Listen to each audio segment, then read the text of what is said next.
Assalamualaikum warahmatullahi wabarakatuh. Selamat pagi Pak Chandra. Kami dari kelompok 3 ingin mempresentasikan manajemen pemasaran dan mengambil materi dari buku manajemen pemasaran oleh Kotler di chapter 19, yaitu tentang merancang dan mengelola komunikasi pemasaran terintegrasi. Pertama-tama saya akan memperkenalkan anggota kelompok kami. Yang pertama ada Wildan Ahmad, yang kedua ada saya, Patrick Wildan, yang ketiga ada M. Sirajudin, dan yang keempat ada M. Zarif Daan. Untuk pembahasan di bab ini, komunikasi pemasaran dapat memiliki imbalan yang besar. Pada bab ini menjelaskan cara kerjanya dan apa yang bisa dilakukan untuk perusahaan. Bab ini juga membahas bagaimana pemasar holistik menggabungkan dan mengintegrasikan komunikasi pemasaran. Yang pertama ada peran komunikasi pemasaran. Komunikasi pemasaran adalah sarana yang digunakan perusahaan untuk menginformasikan, membujuk, dan mengingatkan konsumen secara langsung atau tidak langsung tentang produk dan merek yang mereka jual. Dalam artian tertentu, mereka mewakili suara perusahaan dan mereknya. Teknologi dan faktor lain juga merubah cara konsumen memproses komunikasi, dan bahkan apakah mereka memilih untuk memprosesnya sama sekali. Difusi yang cepat dari smartphone yang kuat, broadband, dan koneksi internet nirkabel dan perekam video digital atau DVR yang melewatkan iklan telah mengikis keefektifannya dari media massa. Bauran komunikasi pemasaran terbagi menjadi 4. Yang pertama ada periklanan. Jadi setiap bentuk presentasi non-personal dan promosi ide yang dibayar, barang atau jasa oleh sponsor yang teridentifikasi melalui media cetak, media broadcast, media network, media elektronik, dan media display. Yang kedua ada promosi penjualan, yaitu berbagai inisiatif jangka pendek untuk mendorong percobaan atau pembelian produk atau layanan, termasuk promosi konsumen, promosi perdagangan, dan promosi bisnis dan tenaga penjualan. Yang ketiga ada acara dan pengalaman, yaitu aktivitas dan program yang disponsori perusahaan yang dirancang untuk dibuat khusus terkait interaksi merek dengan konsumen. Dan yang keempat ada hubungan masyarakat dan publisitas, yaitu berbagai program yang ditujukan secara internal kepada karyawan perusahaan atau konsumen untuk mempromosikan atau melindungi citra perusahaan atau komunikasi produk individual lainnya.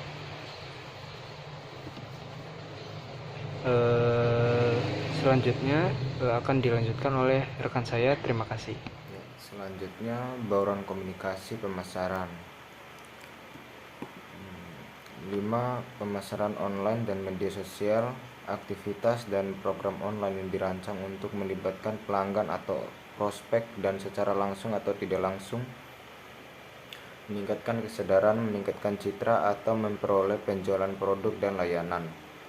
Yang keenam, pemasaran seluler. Bentuk khusus pemasaran online menempatkan komunikasi di ponsel konsumen, smartphone atau tablet. Yang ketujuh, pemasaran langsung dan basis data penggunaan surat, telepon, fax, email, atau internet untuk berkomunikasi langsung dengan meminta tanggapan atau dialog dari pelanggan dan calon pelanggan tertentu. Yang kedelapan, penjualan pribadi, interaksi tatap muka dan satu atau lebih calon pembeli untuk tujuan membuat presentasi, menjawab pertanyaan, dan mendapatkan pesanan. Selanjutnya makro model proses komunikasi. Yang pertama yaitu mengirim ke encoding, terus pesan yaitu media, decoding penerimaan, lanjut ke respon, umpan balik, dan begitu pula umpan balik kembali ke pengirim. Dan ini semua adalah noise. Ya, gambaran sebelumnya menunjukkan makro mode dengan 9 faktor kunci dalam komunikasi yang efektif. 2 mewakili pihak utama, pengirim dan penerima. 2 mewakili alat utama, pesan dan media. 4 mewakili fungsi komunikasi utama, encoding, decoding, respon, dan umpan balik. Elemen terakhir dalam sistem adalah noise, pesan acak, dan persaingan yang dapat mempengaruhi komunikasi yang dimaksudkan. Mikromodel tanggapan konsumen. Tahapan di sini ada 4, yaitu model AIDA, model hierarki pengaruh, yang ketiga yaitu model inovasi adopsi, yang keempat model komunikasi. Tahapan kognitif, ada juga tahapan efektif, dan yang terakhir adalah tahapan perilaku. Dari model AID ini ada tahapan kognitif, ada atensi atau perhatian, dan selanjutnya dilanjutkan oleh tahapan efektif, yaitu minat dan kegigihan atau keinginan. Tahapan terakhir yaitu tahapan perilaku, dan di model AID ini yaitu tindakan. Model hierarki pengaruh. Tahapan kognitif yaitu kesadaran, pengetahuan. Dan yang kedua tahapan afektif yaitu rasa suka, preferensi, dan keyakinan. Tahapan perilaku yaitu yang terakhir yaitu pembeli. Dan model inovasi adopsi yaitu dari tahapan kognitif yaitu kesadaran, tahapan efektif yaitu minat dan evaluasi, tahapan perilaku yaitu percobaan dan adopsi. Dari model komunikasi ini ada tahapan kognitif yaitu paparan, penerimaan, respon kognitif. Tahapan afektif yaitu sikap, maksud. Tahapan perilaku yaitu perilaku. Ya, masih dari mikromodel tanggapan konsumen. Semua model ini mengasumsikan pembeli melewati tahapan kognitif, afektif, dan perilaku dalam urutan itu. Urutan belajar, merasa, melakukan. Ini sesuai ketika audiens memiliki keterlibatan tinggi dengan kategori produk yang dirasakan memiliki diferensiasi tinggi seperti mobil atau rumah. Urutan alternatif: lakukan, rasakan, belajar. Relevan ketika audiens memiliki keterlibatan tinggi tetapi merasakan sedikit atau tidak ada diferensiasi dalam kategori produk seperti tiket pesawat atau komputer pribadi. Urutan ketiga yaitu belajar, melakukan, merasa. Relevan ketika audiens memiliki rendah keterlibatan dan merasakan sedikit diferensiasi seperti dengan garam atau baterai dengan memilih urutan yang tepat. Pemasar dapat melakukan pekerjaan yang lebih baik dalam merencanakan komunikasi. Selanjutnya akan dilanjutkan oleh teman saya. Selanjutnya adalah identifikasi target audience. Prosesnya harus dimulai dengan target audiens yang jelas dalam pikiran. Calon pembeli produk perusahaan, pengguna, pengambil keputusan, atau pemberi pengaruh saat ini, serta individu, kelompok, publik tertentu, atau umum publik. Audiens target adalah pengaruh penting pada keputusan komunikator tentang apa yang harus dikatakan, bagaimana, kapan, di mana, dan kepada siapa. Apakah target baru untuk kategori atau pengguna saat ini? Apakah targetnya tetap pada merek, setia pada pesaing, atau seseorang yang beralih antar merek? Jika pengguna merek, apakah dia pengguna berat atau ringan? Strategi komunikasi akan berbeda tergantung pada jawabannya.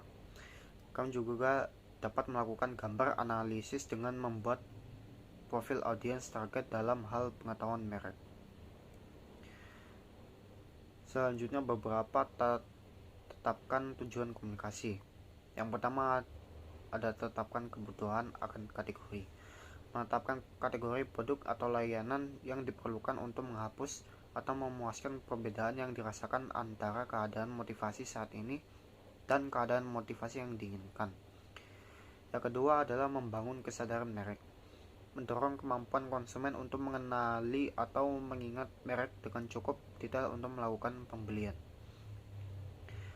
Yang ketiga adalah membangun sikap merek, membantu konsumen mengevaluasi kemampuan merek yang disarankan untuk memenuhi kebutuhan yang relevan saat ini. Dan yang terakhir adalah mempengaruhi niat pembeli merek, menggerakkan konsumen untuk memutuskan membeli atau mengambil merek, tindakan terkait pembelian. Selanjutnya adalah mendesain komunikasi. Strategi pesan. Dalam memilih strategi pesan, manajemen mencari daya tarik, tema, atau ide yang akan mengikat pada pemosisian merek dan membantu menetapkan titik persamaan atau titik perbedaan. Beberapa daya tarik atau ide ini mungkin berhubungan langsung dengan kinerja produk, atau layanan lainnya mungkin berhubungan dengan pertimbangan yang lebih ekstrinsik. Strategi kreatif. Efektivitas komunikasi tergantung pada seberapa baik pesan diungkapkan serta pada isinya.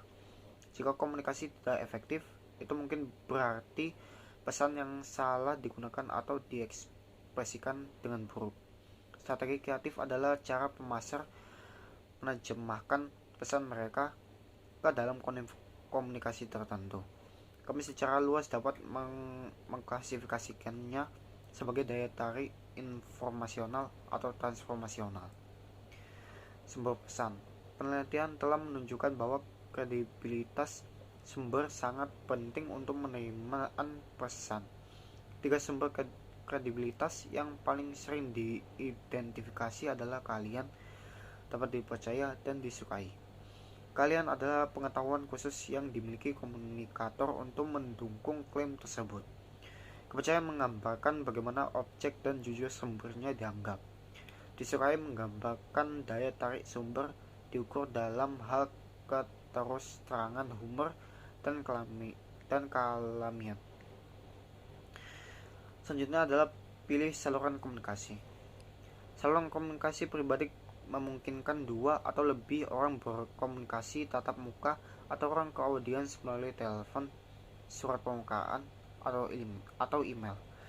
Mereka berasal efektivitas mereka dari presentasi dan umpan balik individual, dan termasuk pemasaran langsung, penjualan pribadi, dan dari mulut ke mulut. Secara non-personal adalah komunikasi yang ditunjukkan kepada lebih dari satu orang dan mencakup periklanan, promosi penjualan, acara dan pengalaman, dan hubungan masyarakat. Banyak pertumbuhan baru-baru ini telah terjadi melalui peristiwa dan pengalaman. Pemasar acara yang dulunya menyukai olahraga acara sekarang menggunakan tempat lain seperti museum seni, kebun binatang, dan pertunjukan es untuk menghibur klien dan karyawan. Selanjutnya adalah memilih bauran komunikasi pemasaran. Perusahaan harus mengalokasikan anggaran komunikasi pemasaran mereka pada 8 model komunikasi utama. Yang pertama, periklanan, promosi penjualan, acara dan pengalaman, hubungan masyarakat dan publisitas, media online dan sosial pemasaran, pemasaran seluler, pemasaran langsung, dan basis data dan tenaga penjualan. Dalam industri yang sama, perusahaan dapat sangat berbeda dalam pilihan media dan saluran mereka. Selanjutnya yaitu karakteristik bauran komunikasi pemasaran. Periklanan menjangkau pembelian yang tersebar secara geografis. Itu dapat membangun citra jangka panjang untuk produk, contohnya iklan Coca-Cola, atau memicu penjualan cepat, contohnya iklan Maxi untuk obral akhir pekan. Promosi penjualan. Perusahaan menggunakan alat promosi penjualan seperti kupon, kontes, premi, dan sejenisnya untuk menarik respon pembeli yang lebih kuat dan lebih cepat, termasuk efek jangka pendek seperti menyoroti penawaran produk dan meningkatkan penjualan yang lesu. Acara dan pengalaman menawarkan banyak keuntungan selama mereka memiliki karakteristik berikut. Yang pertama, relevan. Yang kedua, menarik. Dan yang terakhir, implisit. Hubungan masyarakat dan publisitas pemasaran cenderung kurang memanfaatkan hubungan masyarakat, namun program yang dipikirkan dengan matang yang dikoordinasikan dengan elemen bauran komunikasi lainnya biasanya efektif, terutama jika perusahaan perlu menantang kesalahpahaman konsumen. Karakteristik bauran komunikasi pemasaran. Pemasaran online dan media sosial. Pemasaran dan pesan online dapat mengambil banyak bentuk untuk berinteraksi dengan konsumen saat mereka dalam mode pencarian aktif atau hanya menjelajah dan berselancar online untuk mencari sesuatu. Pemasaran seluler. Pemasaran online dan media sosial semakin bergantung pada bentuk komunikasi seluler dan smartphone atau tablet. Pemasaran langsung dan basis data. Munculnya big data telah memberi peluang bagi pemasaran untuk belajar lebih banyak lagi tentang konsumen dan mengembangkan komunikasi pemasaran yang lebih pribadi dan relevan. Penjualan pribadi adalah alat yang paling efektif pada tahap selanjutnya dari proses pembelian, khususnya dalam membangun preferensi, keyakinan, dan tindakan pembeli. Selanjutnya, mengelola proses komunikasi pemasaran terintegrasi. Koordinasi media dapat terjadi di seluruh dan di dalam jenis media, tetapi pemasaran terus menggabungkan pribadi dan saluran komunikasi mempersonal melalui beberapa kendaraan kampanye multi-tahap untuk mencapai maksimum dampak dan meningkatkan jangkauan dan dampak pesan. Komunikasi pemasaran terpadu dapat menghasilkan konsisten pesan yang lebih kuat dan membantu membangun ekuitas merek dan menciptakan dampak penjualan yang lebih besar. Hal ini memaksa manajemen untuk memikirkan setiap cara pelanggan berhubungan dengan perusahaan, bagaimana perusahaan mengkomunikasikan posisinya, kepentingan relatif setiap kendaraan, dan masalah waktu. Untuk rangkumannya sendiri ada 3. Yang pertama, pemasaran modern membutuhkan lebih dari sekedar mengembangkan barang produk, menetapkan harga yang menarik, dan membuat dapat diakses untuk menargetkan pelanggan. Perusahaan juga harus berkomunikasi dengan pemangku kepentingan saat ini dan yang potensial dan dengan masyarakat umum. Yang kedua, mengembangkan komunikasi yang efektif membutuhkan 8 langkah. Langkah yang pertama, mengidentifikasi audiens sasaran. Yang kedua, memilih tujuan komunikasi. Yang ketiga, merancang komunikasi. Yang keempat, memilih saluran komunikasi. Yang kelima, atur total anggaran komunikasi. Yang keenam, pilih bauran komunikasi. Yang ketujuh, mengukur komunikasi hasil. Dan yang terakhir, mengelola proses komunikasi pemasaran terpadu. Untuk rangkaian yang terakhir, meskipun metode lain ada, tujuan dan tugas metode pengaturan anggaran komunikasi yang meminta pemasaran untuk mengembangkan anggaran mereka dengan mendefinisikan tujuan tertentu, biasanya yang paling diinginkan. Sekian dari kami, terima kasih. Wassalamualaikum warahmatullahi wabarakatuh.